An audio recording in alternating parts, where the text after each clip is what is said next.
Okay.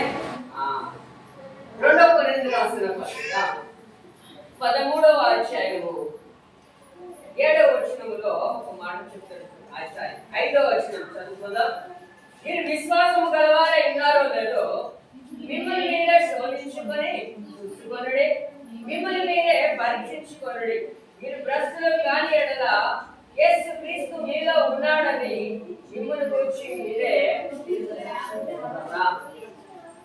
చెప్పే అంశం ఏంటి అంటే మనకు మనము పరిశోధించుకోవాలి. లేదు అంటే మనకు మనం ఏం చేసుకోవాలి? శోధించుకోవాలి.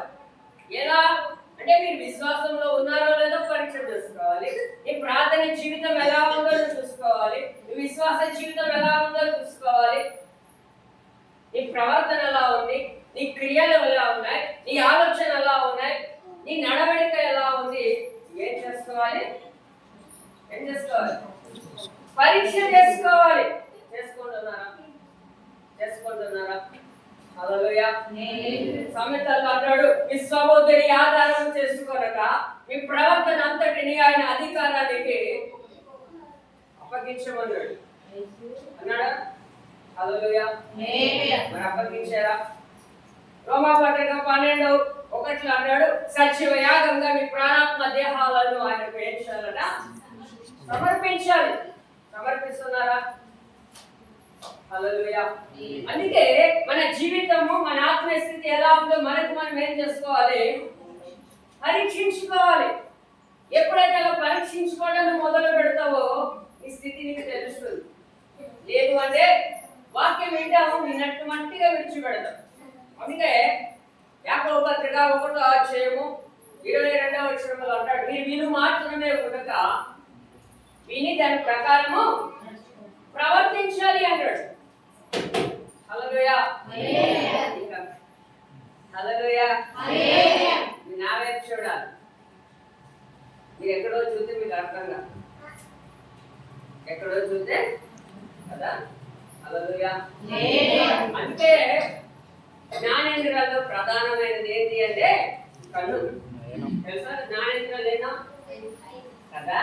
అందులో ప్రధానమైనది కన్ను ఒకటి, చెవులు ఒకటి. అందుకే కన్నులారా చూడాలి, చెవులారా వాక్యం అదంటే చెవులు గలవాడు వినును గాక అని చెప్తున్నాడు. చెవులు నిజమేనా? హల్లెలూయా.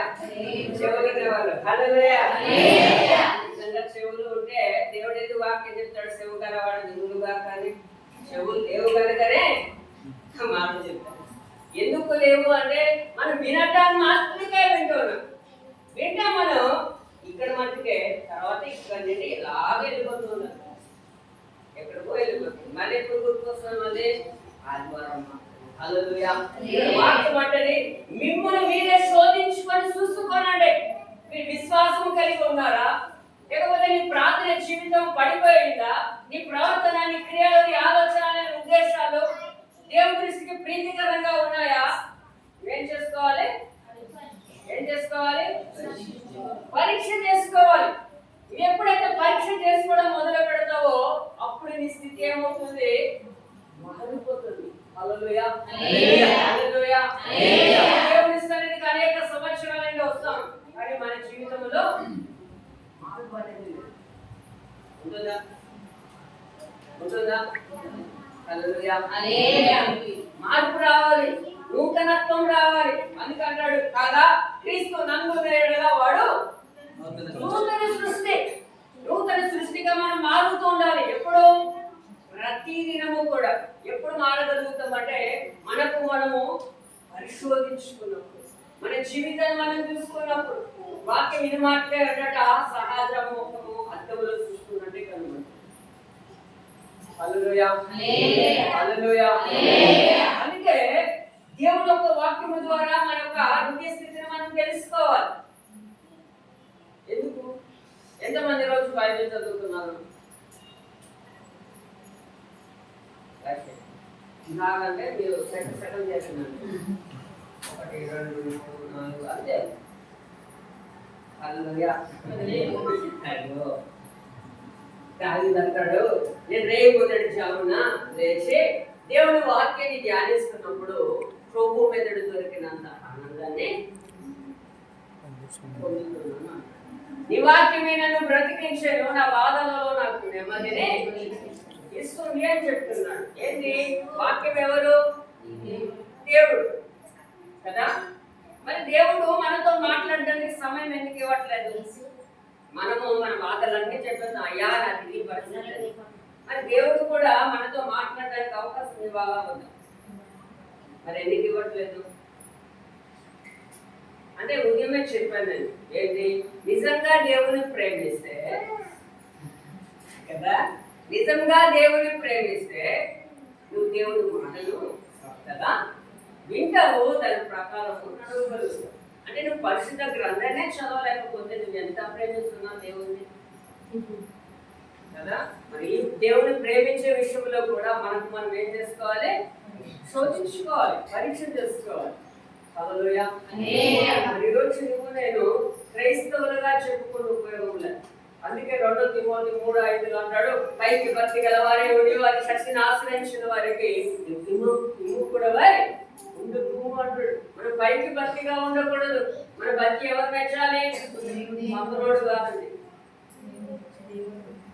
అవునా కదా? హల్లెలూయా. మనము దేవుడిని నమ్మితే కాదు, దేవుడు మనల్ని నమ్మాలి. దేవుడు మనల్ని నమ్మేటట్టు మన భక్తి జీవితం ఉండాలి. మోషేని దేవుడు నమ్మాడు, అవునా? మోషే నమ్మాడు దేవుడిని. హల్లెలూయా. మోషేని దేవుడు నమ్మాడా? దేవుడే మోషేని నమ్మాడా? దేవుడే మోషేని నమ్మాడు, అవునా కదా? హల్లెలూయా. అందగాడని నమ్మాడా? లేకపోతే జ్ఞానవంతుడని నమ్మాడా? మరి ఎందుకు నమ్మాడు? హల్లెలూయా. చూడండి, ఆయన సాత్వికుడు అంట. అంటే మంచి మనస్సు కలిగిన దేవుడు, మంచి మనస్సు కలిగిన వ్యక్తి. అందుకే దేవుడు కూడా అంటాడు, నేను సాత్వికుడను, దీన మనస్సు గలవాడను కనుక నా ఎదురుకు వచ్చి నేర్చుకోనండి అని చెప్తాడు. అవునా? ఈరోజు మనము దేవుడు నమ్మితే కాదు, దేవుడే మనల్ని నమ్మాలి. నమ్మాలంటే మనం ఏం చేయాలి? శోధించుకోవాలి. మనలో ఉన్న పొరపాట్లు ఏంటో మనం తెలుసుకోవాలి. మనం తెలుసుకో, పక్కనోడు పొరపాట్లు మాత్రం అలాగా. అవునా? అవునా కదా? ఇది మనిషి యొక్క నైజం. అది హల్లెలూయా. అది కాదు, ముందు ఎదుటి వ్యక్తిని నువ్వు వేలెత్తి చూపే ముందు నీకు నువ్వుగా పరీక్ష చేసుకోవడం నేర్చుకోవాలి. అందుకే ఇక్కడ అన్నాడు, మీరు విశ్వాసం గలవారే ఉన్నారో లేదో శోధించండి, పరీక్ష చేసుకోండి. ఒకవేళ దేవుడి మాట కానీ వినకపోతే దేవుడే మిమ్మల్ని అందరినీ ప్రశ్నాత్మక అప్పగిస్తున్నాడు. నిజమండి, దేవుడి మాట ఎవరైతే వినట్లేదో, అంటే తన జీవితాన్ని ఎవరైతే సరి చేసుకోరో వారిని దేవుడే తీసుకుని ఎక్కడ పెడతాడంట? ఎక్కడ పెడతాడు? ప్రశ్నాత్మకం. చూపిస్తారు వాక్యం. చూడండి, రోమాపత్రిక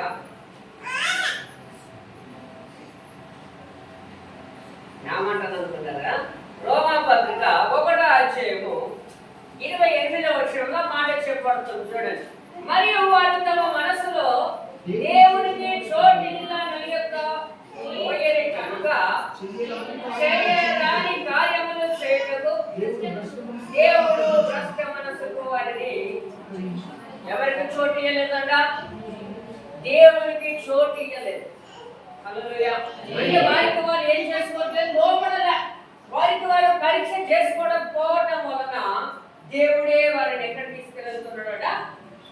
భ్రష్టాత్మకు తీసుకెళ్ళి అప్పుడు వారి పరిస్థితి ఎలా ఉంటుందంటే కింద వచ్చిన అన్ని వాళ్ళు వారి జీవితంలో జరుగుతూ వస్తారు. అప్పుడు వారికి ఏముండదు?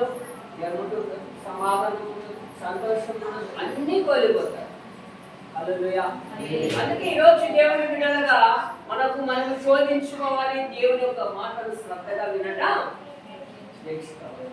అవునా కదా?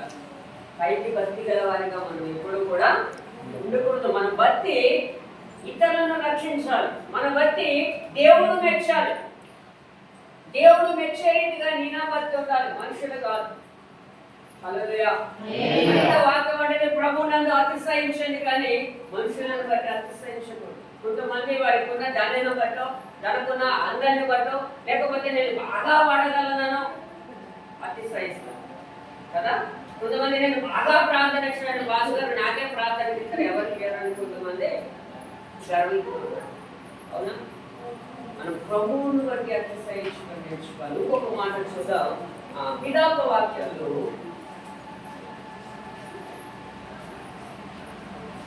విలాప వాక్యాలు 3వ అధ్యాయము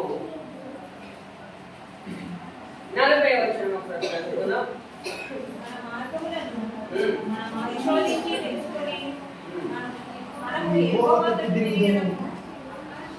హల్లెలూయా. గట్టి చదవాలండి. మన మార్గములను పరిశోధించి తెలుసుకొని మనము యెహోవా తట్టు తిరుగుదుము అంటున్నాడు. ఏం చెప్తున్నాడు అంటే మనము మన మార్గాలను తెలుసుకోవాలి. మనం నడిచే మార్గం ఏంటో మనం తెలియాలి. మనం నడిచే ప్రవర్తన ఎలా ఉందో తెలుసుకోవాలి. మన క్రియ మన జీవితంలో ఎలా ఉన్నాయి, ఇతన్ని హాని చేసేవిగా ఉన్నాయా లేకపోతే ఇతన్ని సంతోష పెట్టేదిగా ఉందా అని తెలుసుకొని ఏం చేయాలంట, మనకు యెహోవా తట్టు తిరగాలి. అంటే మన యొక్క మార్గాలు సరిగా లేకపోతే అది సరి చేసుకొని ఎవరి తట్టు వెళ్ళాలి. అందుకే 20 అంటాడు, మార్గాలలో నిలిచి చూడండి, పురాతన మార్గాలను వచ్చి విచారించండి, మేలు కలిగే మార్గం ఏదో అని తెలుసుకొని మీరు అందులో నడవండి అని. ఏ మార్గంలో నడవాలంట? ఏ మార్గంలో నడవాలి? నీ జీవితాన్ని బాగు చేసే మార్గంలో నడవాలి. నువ్వు అది నువ్వు తెలుసుకోవాలి ఫస్ట్. హల్లెలూయా. నీ మార్గాలు కరెక్ట్ గా లేకపోతే నువ్వు దాన్ని సరి చేసుకోవాలి. నువ్వు చేసే తప్పు నీకు తెలిసిందా పక్కనోడు తెలుస్తుందా? ఫస్ట్ నీకే తెలుస్తుంది నువ్వు చేసే తప్పు. అవునా? నువ్వు చేసే తప్పు నీకే తెలుస్తుంది కనుక అందుకే లోక సమయంలో ఒకటి ముళ్ళును ముళ్ళుతోనే తీయాలవుతా. హల్లెలూయా. నీ పాపముని నీవే తీసుకోవాలి. పక్కనోడు వచ్చి తీయడు. పక్కనోడు చెప్పే ముందే నీ తప్పు నువ్వు తెలుసుకొని దాన్ని సరి చేసుకోవాలి. అందుకే మనం ఏం చేయాలి? శోధించుకోవాలి. హల్లెలూయా. నిద్రొస్తుందా? ఎందుకంటే సౌండ్ రావట్లేదు. హల్లెలూయా. నాకు 9:15 ఇచ్చేయగలదు సమయం. 8 రైతుంది కదా, క్లోజ్ చేసామంటే చేసేస్తారు. మీరు చెప్పినా చెప్పకపోయినా. హల్లెలూయా. చూడండి, మనం దేవుణ్ణి నమ్మేటప్పుడు మన మార్గాలు ఎలా ఉండాలి? సరైనగా ఉండాలి. ఎందుకంటే ఈ లోకంలో క్రైస్తవునే ఉదయం మొదలుకొని రాత్రి పడుకున్నంత వరకు కూడా ప్రతి ఒక్కరు ఏం చేస్తారు? గమనిస్తూనే ఉంటారు. అర్థమైందా? ఈ లోకంలో ఎవరు ఎన్ని తప్పులు చేస్తారో ఎవరు పట్టించుకోరు. అదే దేవుని బిడ్డ చిన్న తప్పు చేస్తే భూతత్వంలో పెట్టి చూస్తాం. అందుకే మన మార్గాలు ఎలా ఉండాలి? సరైన మార్గంగా ఉండాలి. మార్గాలు సరిగా ఉండాలంటే ముందు నీ స్థితి ఏంటో నువ్వు తెలుసుకోవాలి. హల్లెలూయా. హల్లెలూయా. అందుకే మన జీవితాన్ని మనం పరీక్ష చేసుకోవాలి. మన బ్రతుకును మనం పరీక్ష చేసుకోవాలి. ఎప్పుడైతే నువ్వు పరీక్ష చేసుకోవడం మొదలు పెడతావో అప్పుడే నీ స్థితి చాలా జాగ్రత్త, అంటే చక్కని బాటలో నడవగలుగుతుంది. నీ స్థితిని నువ్వు సరి చేసుకోకుండా నువ్వు ఎన్ని సంవత్సరాల తరబడి దేవుని మందిరానికి వచ్చిన ప్రయోజనం ఉందా? లేదండి. వాక్యం అనేది ప్రభువా ప్రభాని పిలిచేవాడు పరలోక రాజ్యానికి చేరడు. పరలోకమందున్న నా తండ్రి చిత్త ప్రకారం వచ్చేవాడు పరలోకానికి వెళ్తాడట. ఆనాడు అయ్యా నీ నామములో అద్భుతాలు చేయలేదా, ప్రవచించలేదా అంటే అక్రమం వచ్చేవాళ్ళారా మీరెవరో నాకు తెలియదని చెప్తాను. ఎందుకు మరి ఇలా అద్భుతాలు చేస్తున్నారు, ప్రవచిస్తున్నారు, స్వస్థతాలు చేస్తున్నారు, అన్ని చేస్తారు. ఎందుకు అన్నమాట? నేను కూడా దేవుని బిడ్డలేగా. అవునా? వాక్యం అదే అంటే పిలువబడిన వాళ్ళు అనేకులు, ఏర్పరచబడిన వాళ్ళు మీరు సమాధానం ఇవ్వట్లేదని మీరు బైబిల్ చదవట్లేదని అంటున్నాను. హల్లెలూయా. ఎక్కడుంటైనా ప్రతిరోజు కనీసం ఒక్క అధ్యాయమైన చదవటం ప్రారంభించాం. అప్పుడు మన జీవితం బాగుపడుతుంది. మన తప్పు ఏంటో మనకు తెలుస్తుంది. హల్లెలూయా. మీరే చదవకపోతే మీ పిల్లలు ఎలా చదువుతారు? అందుకే వాక్యం అంటే కూర్చున్నప్పుడు, లేచినప్పుడు, పడుకున్నప్పుడు, నడిచినప్పుడు నువ్వు ఏమైతే చేస్తున్నావో అది మీ పిల్లలకు నేర్పించండి అంటున్నాడు. వినడం లేదా? అన్నాడా? మరి మీరే నేర్చుకోకపోతే పిల్లలకి ఏం బోధిస్తారు? మరి హల్లెలూయా. ముందు తల్లిదండ్రులుగా పెద్దలుగా మనం నేర్చుకున్నప్పుడే మనల్ని చూసి వాళ్ళు కూడా నేర్చుకోగలుగుతారు. మీరే చేయకపోతే వాళ్ళేం నేర్చుకుంటారు? మీరు ఏమైతే చెప్తున్నారో అది కూడా వాళ్ళు అదే చేస్తారు. నువ్వేం చెడుతున్నావో వాళ్ళు కూడా అదే తిడుతారు. అవునా? అదే నేర్చుకుంటారు. హల్లెలూయా. అందుకే మన మాట కానీ ప్రవర్తన కానీ క్రియలు కానీ ప్రతిదీ మనం ఏం చేసుకోవాలి? ఇప్పుడు పరిశోధించుకోవాలి. దేవుడికి ఇష్టకరంగా ఉన్నాయా లేదా మన జీవితం అనేది శోధించి తెలుసుకోవడం నేర్చుకోవాలి. హల్లెలూయా. ఇంకొక మాట చూద్దాం. ఎబ్రీ పత్రిక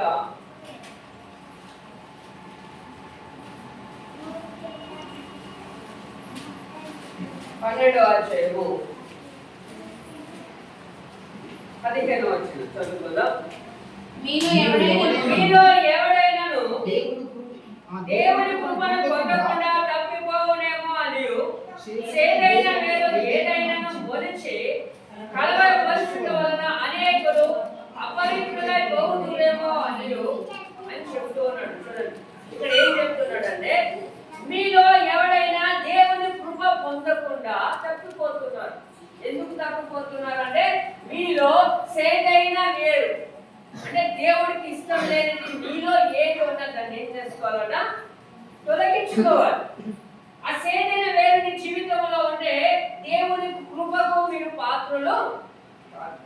అందుకే కీర్తనలు అంటాడు, దేవుని కృప ఎవరి మీద ఉంటుందంటే యెహోవా యందు భయభక్తులు గలవారి మీద దేవుని కృప ఉంటుంది. హల్లెలూయా. అందుకే ఈ యొక్క రాత్రి కాల సమయంలో మన జీవితంలో దేవుడికి ఆయాసకరమైనది ఏది ఉన్నా దాన్ని ఏం చేసుకోవాలి? అధిక వాక్యం అంటే రక్షింపనేలకై ఉండున్నట్లు నా శ్రమ కూర్చోకాలేదు, విననేలకై ఉండున్నట్లు నా చెవులు అందము కాలేదు. నీకు నాకు ఈ పాప దోషములే ఎలా ఉన్నాయట? అందుకే మనం పరిశోధన చేసుకోవాలి. దేవుడికి ఆయాసకరమైనది నా జీవితంలో ఏదైతే ఉందో అది మనం తెలుసుకోవాలి. తీసుకొని దాన్ని ఏం చేయాలి?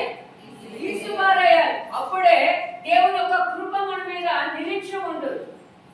హల్లెలూయా.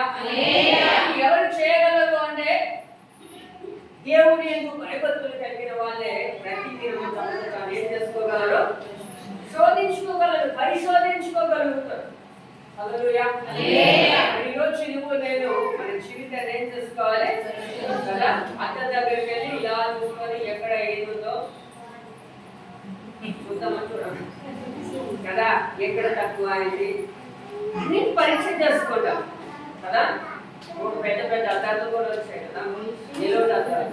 చూద్దాం ఏది ఎక్కడ తక్కువ అయింది. మరి నీ బాహ్య శరీరం కోసమే నువ్వు అంతగా కేర్ తీసుకున్నప్పుడు నీ ఆత్మ చచ్చిపోకుండా నువ్వు చూసుకోవాలి. ఏం చేయాలి? అందుకే ఆత్మను దేహమును నరకములో నశింప చేయగల వారికి మిక్కిలి భయపడాలి. హల్లెలూయా. ఈరోజు దేవునికి భయపడుతున్నావా? నువ్వు నిజంగా దేవునికి భయపడితే నీకు నువ్వు శోధించుకుంటావు. నీ యొక్క పరిస్థితి ఏంటో నువ్వు తెలుసుకోగలుగుతావు. ఈరోజు గంట చేసిన వాడు ప్రార్థన రేపు ఎంత చేయాలి? పెరగాల తగ్గాల? పెరగాల తగ్గాల? పెరగాలి. కానీ నువ్వు ఎంత చేస్తావు? 5 నిమిషాలు చేస్తావు. అంటే నీ స్థితి ఏమవుతుంది? దిగజారుతుందా పెరుగుతుందా? పెంచుకోవాలి. హల్లెలూయా. రోజు రోజుకి కృపలోనికి వెళ్ళాలి, కానీ దిగిపోకూడదు మన ఆత్మస్థితి. అందుకే దిగిపోతుందా లేదా మనం ఏం చేసుకోవాలి? ఒకసారి పరీక్ష చేసుకోవడం మొదలు పెట్టాలి. అందుకే ఇక్కడ అంటున్నాడు, సేదైన వేరు ఒకవేళ ఉంటే దాన్ని ఏం చేసుకోవాలి? తీసివేసుకోవాలి. హల్లెలూయా. హల్లెలూయా. అవునా? సేదైన వేరు లేవు ఉంటే చెప్పండి.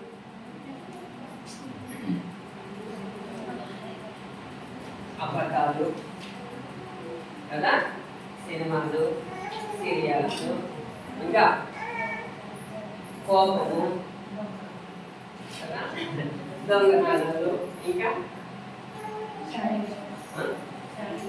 సాడీలు, ఎందుకంటే సమాధానాలు రావట్లేదు. హల్లెలూయా. ఎందుకంటే ఒక్కొక్కరిలో ఒక్కొక్క చేదైన వేరు నిలిచి ఉంటుంది. లేదన్నది ఏమి లేదు. కదా.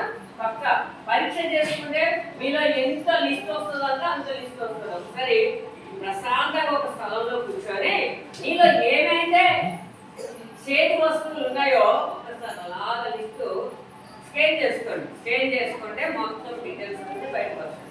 అవన్నీ ఏం చేయాలి? ప్రభా ఈ రోజు నేను విడిచిపెడుతున్నానని శుభ్రం తొక్కి అగ్నిలో పడేయాలి.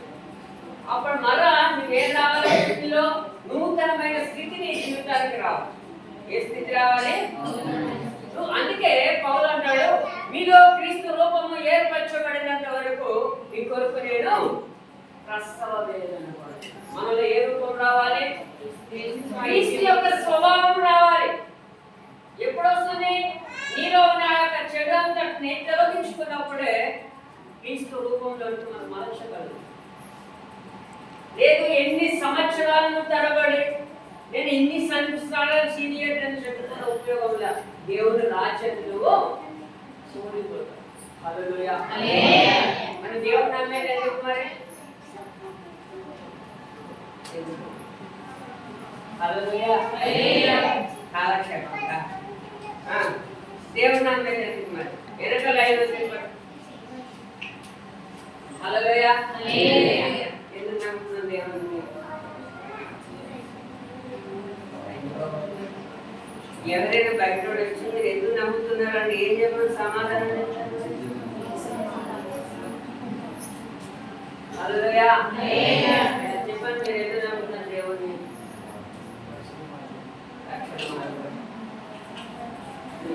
ఆయన చెప్పింది కాఫీ చేయకండి.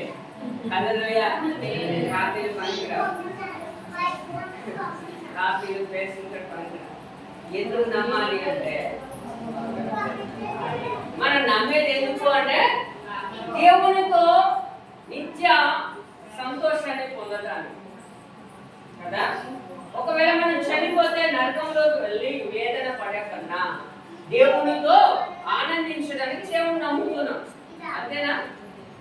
మరి దేవుని రాజ్యానికి వెళ్ళాలంటే నీలో పాపం నిలిచింది వెళ్ళగలుగుతారా? వెళ్ళలేరండి.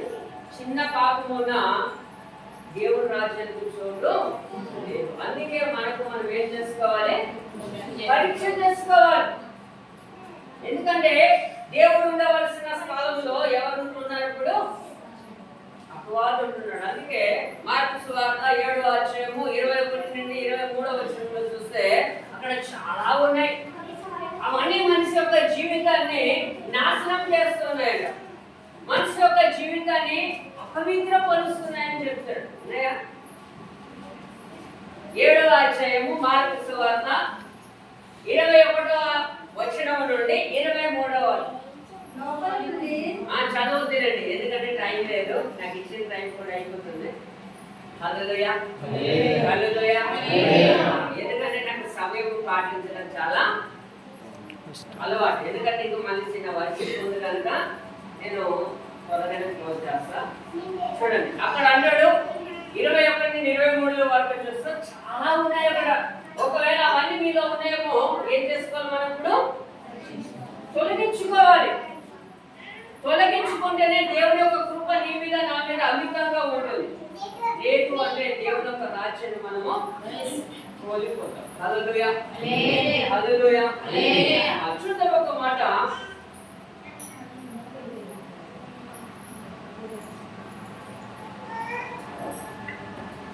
గలాతీ రాసిన పత్రిక 6వ అధ్యాయము 4వ వచనంలో ఒక మాట ఉంటుంది. ప్రతి వాడును తాను చేయు పనిని పరీక్షించి చూసుకొనవలెను. అప్పుడు ఇతరులను బట్టి కాక తనను బట్టి అతనికి అతిశయము కలుగును. ప్రతి వాడు తన బరువును తానే ఏం చెప్తున్నాడు కదా? ప్రతి వాడును తాను చేసే పని తానే పరీక్ష చేసుకోవాలి. నువ్వు చేసే పని ఎవరు చేయాలట? నీకు నువ్వే చూసుకోవాలి. అది తప్ప రైతాలు. అవునా? అవునా కదా? హల్లెలూయా. కోరుకుంటున్నా అలాగే చూస్తున్నారు. ఎప్పుడు ఒకేసారి ఎప్పుడు పారిపోతావు అన్నట్టు ఆ ఎంతలైనంత అలాగే ఉంది. హల్లెలూయా. హల్లెలూయా. ఓకే, నేను 2-3 మాటలు క్లోజ్ చేస్తా. మూడే చెప్తాను. ఏంది? మూడే చెప్పి నేను క్లోజ్ చేస్తాను. ఇక్కడ ఏమంటున్నాడంటే తాను చేసే పని తాను ఏం చేసుకోవాలన్నా పరీక్ష చేసుకోమని చెప్తాడు. అర్థమైనా? ఇది ఒకటి. రెండోది 139వ కీర్తన 1వ వచనంలో అంటాడు, నన్ను పరిశోధించి పరిశీలన, నేను కూర్చుంట నేను లేచుట నీకు తెలియదు. అదే 139వ కీర్తన 22-23 వచనంలో అంటాడు,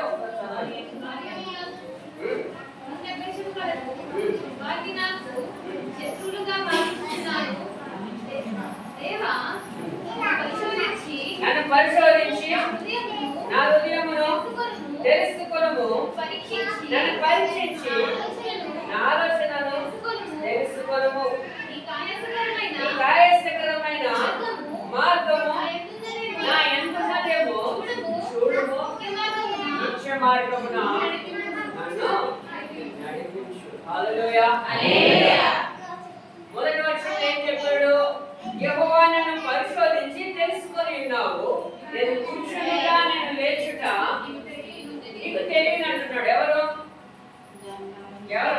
దావీదు. అదే దావీదు చివరి వచనంలో కూడా అంటున్నాడు అంటే, నన్ను పరిశోధించి నా హృదయమును తెలుసుకొనుము, నన్ను పరీక్షించి నా ఆలోచన తెలుసుకొనుము, ఈ కాయస్థకరమైన మార్గము నాలో ఉందమో చూడు అంటున్నాడు. ఎందుకు ఈ మాట చెప్తున్నాడు? ఇలా యథార్థంగా ఉన్నాడు దావీదు. అందుకే దేవుని దృష్టికి ఆయన హృదయానుసారుడుగా మార్చబడ్డాడు. ఎందుకంటే యథార్థంగా దేవుని దృష్టికి ఉన్నాడు. ఏ కల్మషము తనలో లేదు. తనకు తాను ఏం చేసుకుంటున్నాడు? ప్రతి దినము పరీక్ష చేసుకుంటున్నాడు. ఇంకొక దగ్గర ఒక మాట అన్నాడు, క్షమించాలి, నేను ఊరేగాను కదా, ఒకటి చెప్తాను. ఇంకొక దగ్గర, రాత్రి జాములో నువ్వు నన్ను తొంగి చూసినప్పుడు నాలో ఏ దురాలోచన నీకు కనబడలేదు అని చెప్తాడు. చూడండి, అంత యథార్థంగా తను పరీక్ష చేసుకుంటున్న ఒక మహారాజయుడి. మరి మహారాజుకి ఎక్కువ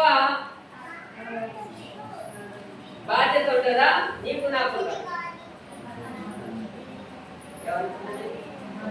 కదా? హల్లెలూయా. నాకేం పని? కనీసము ఒక ప్రశ్న క్లోజ్ చేస్తా. ఈ రోజుకి ఒక గంట ప్రార్థన ఎంతమంది చేయగలుగుతున్నాను? రోజుకి ఒక గంట. నా మాట అర్థమవుతుందా? ఏం చెప్తాను? రోజుకి ఒక గంట ప్రార్థన ఎంతమంది చేస్తున్నారు? పాస్టర్ నేను అడిగింది మిగతా ఎవరు చేయాలి కదా? పోనీ అరగంట,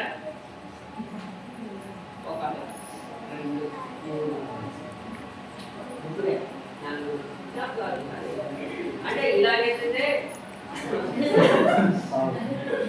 ఇలాగైతే అది అవునా కాదనేది ఇలాగైతే అనుకో, అసలు అనుకోమని.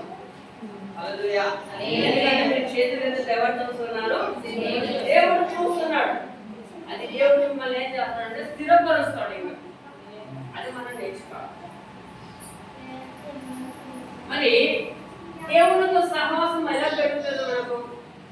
ప్రార్థన ద్వారా. మరి కనీసం అరగంట ప్రార్థన మీరు చేయకపోతే మరి దేవుని బిడ్డలు ఎలా ఉంటారు? ఎలా?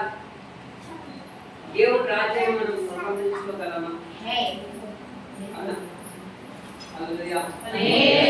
యేసుక్రీస్తే రాత్రి అంతయు సువార్త చేస్తూ, పగలంతా సువార్త చేస్తూ రాత్రి అంతయు కదా. మరి ఆయనే మనకు మాదిరి, అవునా? ఆయన ఏం చెప్తున్నాడు? ఏమే చెప్పాడు? శోధనలో ప్రవేశించకుండా ప్రార్థన చేయండి. ఎలా? మెలుకువగా. ఎందుకంటే ఆయన ఎదుర్కోవటానికి, ఆయన ఎదుట శక్తిమంతులు అన్నట్టుగా మీరు ఎల్లప్పుడూ మెలుకువగా ఉండి ప్రార్థించండి. మరి మీరు రోజుకి ఒక గంట అంటే రోజుకి ఎన్ని వాళ్ళు చెప్పాము? ప్రతి దానికి అసంభావాలు ఉన్నాయి కదా? ఉన్నాయా? ఉండవా? హల్లెలూయా కదా. ఇప్పుడు 100 రూపాయలు సంపాదిస్తే ఎంత తీయాలి దశంభాగం? 10 రూపాయలు కదా. ఇద్దరికి తీద్దాం. తీసుకున్నామా లేదా? తీసుకున్నారో లేదా మీకే మీ అంతరాత్మ లేదా. అలాగే సమయమును కూడా దశభాగం చేయాలి. రోజుకి 2.5 గంటలు దేవుని సన్నిధిలో గడపడం నేర్చుకోవాలి. కనీసం అరగంట కూడా, గంట అంటే ఎక్కువ అన్నారు, మరి అరగంట కూడా 3-4 చేతులు ఎత్తే మరి మిగతా వాళ్ళు అంటే మన భక్తి జీవితాన్ని పెరుగుతుందా తగ్గుతుందా చెప్పండి. అంటే నువ్వు పరీక్ష చేసుకోవట్లేదు. నీ ప్రార్థన జీవితం ఎలా ఉందో, నీ విశ్వాస జీవితం ఎలా ఉందో, అసలు నీ దేవుడిలో నీ యొక్క భక్తి ఎలా ఉందో, అసలు నీ భక్తి దేవుడికి ఇష్టంగా ఉందా లేదా నువ్వు పరీక్ష చేసుకోవట్లేదు. మనకు మనం ఏం చేసుకోవాలని పరీక్ష చేసుకోవాలి. ఇక్కడ దావీదు పరీక్ష చేసుకుంటున్నాడు. మరి నువ్వు పరీక్ష చేసుకోకపోతే దేవుని ఒక రాజ్యాన్ని ఎలా స్వతంత్రించుకోగలుగుతావు? మనం అందరం దేవుడి రాజ్యానికి వెళ్ళాలనే ఆయన ఒక ఆశ, అంతే కదా, అవునా కదా? హల్లెలూయా. అందుకే ఎఫెసీయులో ఒక మాట అంటాడు, క్రీస్తు మిమ్ములను ప్రేమించే పరగల వాసనగా ఉండుటకు తన్ను తాను బలిగాను అర్పణగాను తన ప్రాణాన్ని ఇచ్చాడు. ఎందుకు? ఆయనతో పాటు మిమ్మల్ని అందరినీ, అంటే ఆయన నమ్మిన అందరినీ కూడా ఆయన కుటుంబంగా ఉంచాలి. మరి ఆయన ఎదుర్కోవడానికి ఏముండాలి? ప్రార్థన జీవితం ఉండాలి. ఆ ప్రార్థన నీలో నాలో లేకపోతే మనం దేవుని బిడ్డలుగా చూసుకున్న ప్రయోజనము మనం ఏం చేసుకోవాలి? మన స్థితిని మనము పరీక్ష చేసుకోవాలి. నువ్వు ఎక్కడ పడిపోతున్నావో, ఏ విషయంలో పడిపోయావో నీకు నువ్వేం చేసుకోవాలి? శోధించుకోవాలి. ఈరోజు నీ ఆత్మీయ స్థితి ఎలా ఉంది? సరే జ్ఞాపకం చేసుకుందాం. మాటలు దేవుడు